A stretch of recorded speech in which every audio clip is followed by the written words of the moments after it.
Ah, the classic pothos. Perhaps the most widely cultivated ornamental aroid in history. These plants are so prevalent, they manage to vine their way into our windowsills, offices, and shops. Famous for being almost impossible to kill and able to stay green in the darkest environments, they have been dubbed the Devil's Ivy. Their ubiquity can make them easy to overlook among pedestrians and botanists alike. But most importantly, the golden pothos we know and love, and every single variety of pothos that has ever caught our eyes at our local garden center, is not a pothos, or a pothos, however you'd like to say it. But hold on, there's even more mystery and complexity to this plant than you even realize. So let's take a closer look. First off, let's get reacquainted with pothos, now that we've established it's not pothos. This is Epipremnum, a genus of 15 known aroid species. The genus name comes from the Greek epi for upon, and premna for tree stump, referring to the plant's epiphytic growth habit. The single most cultivated species, Epipremnum aureum, has had a long and tortuous history. It was first published as Pothos aureus in 1880. This seemingly generic placement was based on juvenile and sterile plant material. And in spite of its difference in appearance to other known pothos species of the time, it remained where it was, unchallenged, for almost 3 decades. By 1908, the species had yet to be seen flowering. Yet someone decided it was time to reclassify this alleged pothos to Scindapsus. And so it was Scindapsus aureus for over half a century.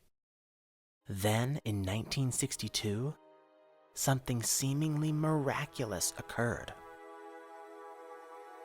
After 8 decades, the plants in captivity began flowering. At least 2 separate flowerings were recorded.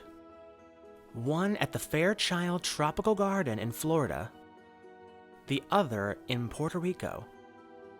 Plants are much easier to identify and study once they produce their reproductive structures. So this was the moment the curtain was drawn, and botanists were finally able to truly see what this plant really was, which is why it was then promptly moved to the genus Rhaphidophora. Huh? Wait a minute, let's do a recap. So, this plant started out as Pothos aureus, then it was renamed to Scindapsus aureus, then Rhaphidophora aurea. Got that? Okay, now that we're caught up to speed, let's continue, because there's more. 2 years later, in 1964, another flowering was recorded at the Singapore Botanical Gardens, and further research was conducted. That same year, George Bunting reclassified this plant for its 3rd time to Epipremnum aureum. I guess 3rd time really is the charm. According to Bunting, the flowering material was very similar to that of another Epipremnum species, Pinatum, and must be included in that genus.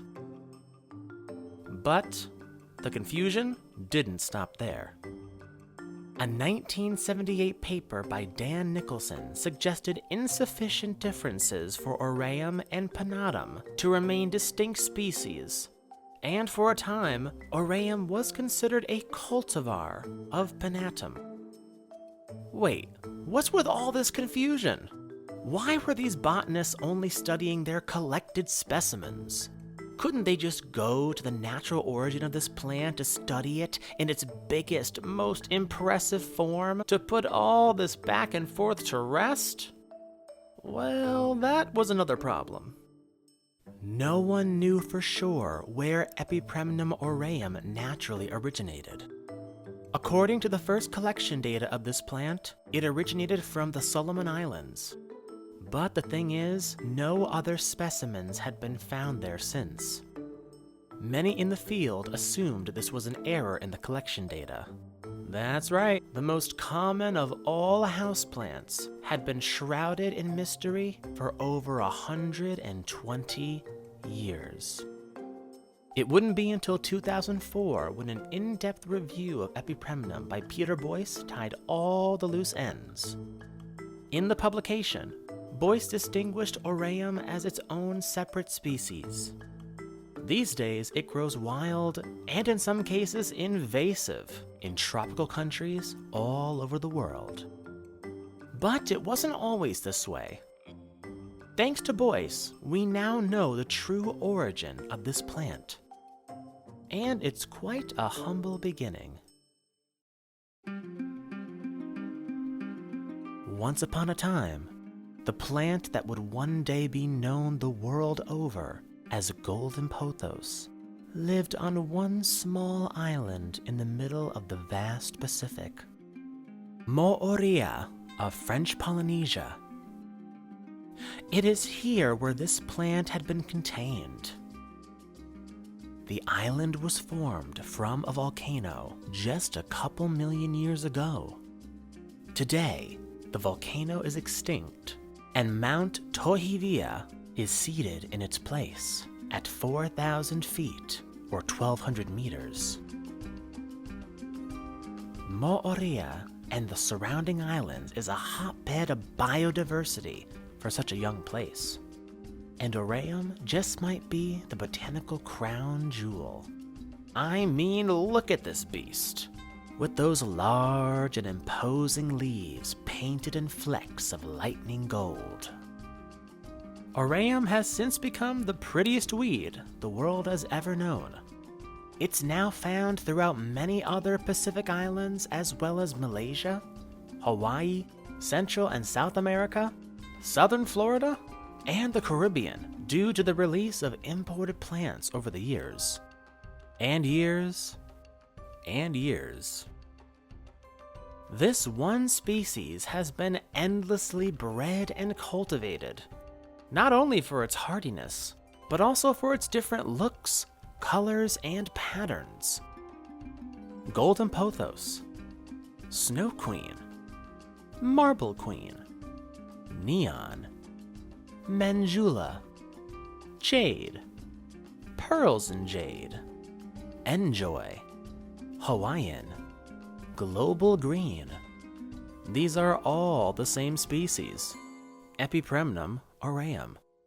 And now that we're properly acquainted with our beloved golden plant, let's take a look at some other Epipremnum species you might see on the market. Remember Penatum? She's her own independent species who don't need no aureum around. This species is in fact a stark contrast to aureum in multiple ways. First off, its natural range spans broadly across the Old World tropics of Southeast Asia. According to Boyce, it even extends its reach as far west as India, as far north as Okinawa, and as far east as the Cook Islands. It's also a prolific bloomer. Quite the antithesis. Cebu Blue is a popular Penatum cultivar with origins from Cebu Island in the Philippines. Now, if you're a true aroid collector, two additional species of Epipremnum are occasionally found in cultivation: Amplyssimum and Giganteum, and variegated forms of both of these species are quite spectacular. Now, before you ask, I'll answer it swiftly. It won't be nearly as easy to grow this in your home.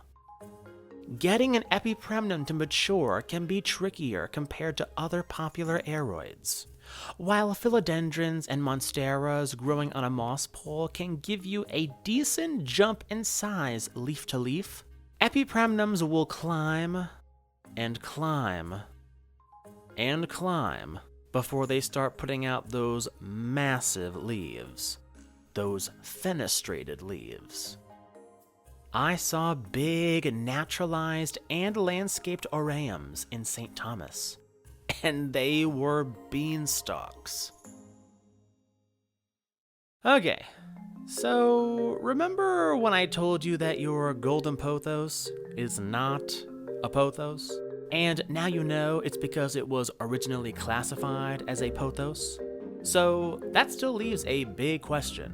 What is a pothos? A real pothos? Luckily, we don't have to travel far. They're actually next-door neighbors.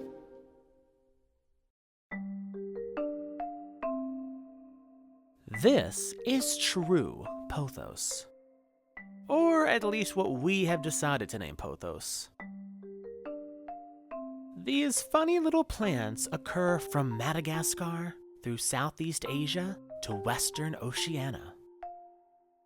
Pothos is one of two genera that make up the tribe Pothiae in the subfamily Pothoideae.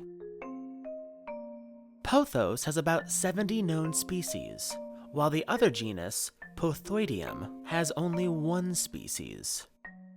The tribe used to be a trio and included another genus, Pedicelarum. The single species in this monotypic genus, Pedicelarum paiae, was renamed Pothos paiae in 2020 when it was included into the Pothos genus. Since research never ceases, perhaps the same will happen with Pothoideum.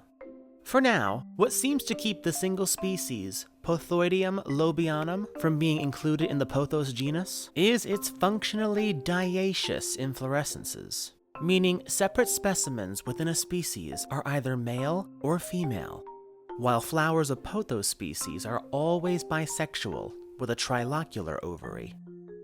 According to a 2001 publication on the Pothiae tribe, male spadices have flowers with prominently visible anthers and an apparently sterile ovary. Female spadices have flowers with a large, unilocular, fertile ovary and no stamens. One of the more common species in the trade, Pothos scandens, is especially widespread in forests from Madagascar to India and the Himalayas to southwestern China and as far east as the Philippines. It has leaves densely branched, almost grass-like, and bears large red berries. But Pothos are still quite primitive when it comes to flowering, often producing sterile stems. But where they lack in floral anatomy, they easily make up for in their vegetation, shingling when juvenile and climbing to great heights in maturity. Pothos are adventitious growers, capable of a seemingly indefinite spread. The leaves are produced alternately on opposite sides of the stem, giving two vertical rows of foliage that, in their juvenile state, fit neatly against their host tree. Some even have flattened stems that act as leaves, such as Pothoideum lobianum. They can position their leaves based on how the light hits them by flexing a joint where the petiole meets the blade of the leaf. This specialized joint can also be found in other aroids such as monsteras and anthuriums. The leaf appearances among Pothos species range from slim to robust, narrow to round. Now let's address the elephant in the room, shall we? Which is why true pothos are not popular houseplants like their imposter, Epipremnum aureum. It goes without saying that a true pothos is not much of a spectacle.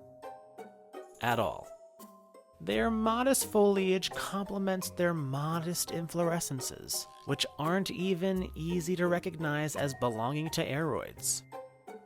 And yet, they carry a certain charm that piques the curiosity of some aroid collectors.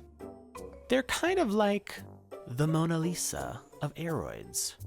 But I don't mean that in the way that you think. You know how a lot of people just don't get the Mona Lisa? Some dull, mundane, muddy portrait painting of an unknown woman? It's because in 1911, it was stolen in broad daylight and went missing for 2 years. Before the Mona Lisa's disappearance, she was not the unbothered icon she is today.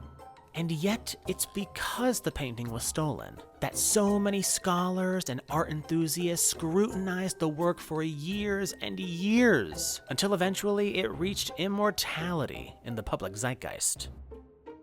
Well, there's a similar story with Pothos. Its identity was stolen in a way, and now its name is associated with the most popular houseplant in the entire world. Meanwhile, the true Pothos is still shrouded in mystery.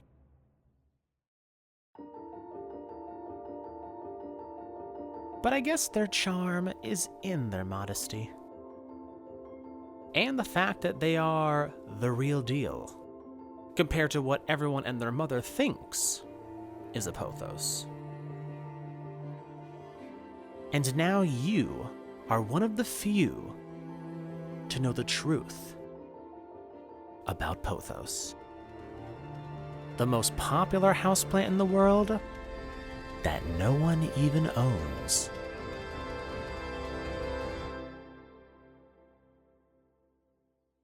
Hey, if you enjoy my content and would like to support me, check out my merch shop with brand new shirts, hoodies, phone cases, mugs, and canvas prints of my own original paintings. Make a purchase before January 1st, 2025 for a chance to win my big Doc Block Michelle Anthurium. This has been Jake, also known as Plant Gay for Life.